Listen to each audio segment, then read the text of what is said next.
How long does it take to terraform Mars? It depends on player count, but a typical game might take 10, 12, even 15 generations. That's a long time.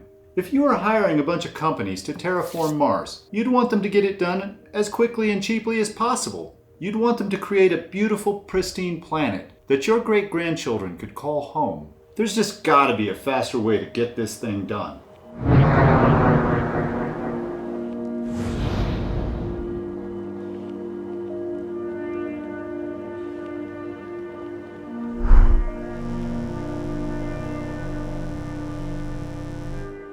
How fast can we terraform the planet? The answer is less than 3 generations using nothing but standard actions after setup. I've set up a 4-player game, including the corporate era and the Prelude expansions. I've excluded the project cards because I won't play any. I also excluded corporation and Prelude cards that focus on playing project cards.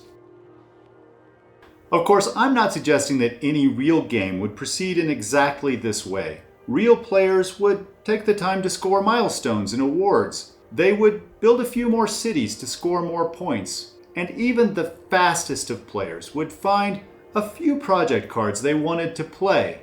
However, this game has very important strategic implications for real games.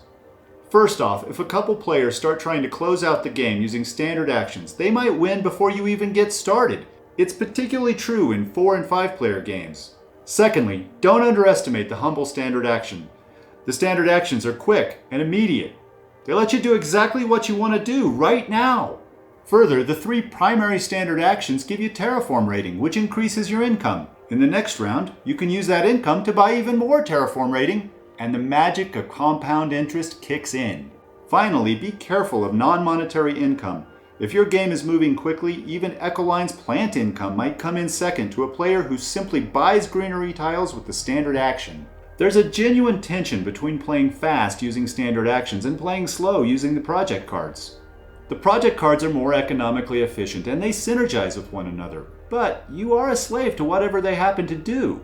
Someone who plays a bunch of project cards will score vastly more points assuming the game goes on long enough. But will they be ahead if the fast players force the game to conclusion prematurely? The point of this example game is that terraforming Mars can be ended more quickly than most players realize. Should you play this way? It makes more sense in a 4 or 5 player game where more than one player is pushing to end the game quickly. This approach does not work as well in 2-player games. Also, playing fast using few project cards is a beginner-friendly strategy, because you don't have to analyze a couple hundred project cards for efficiency and synergy potential. This example game lasts 3 generations with resources to spare. More typically, a 4-player game will last 6 generations. Without Prelude, it'll take a couple more generations. So let's say you buy 9 or 10 project cards during setup. You probably won't have much money during the first generation, so you won't play much. In the second generation, your income will still be low. You're going to have to catch up pretty quickly if your opponents start playing fast.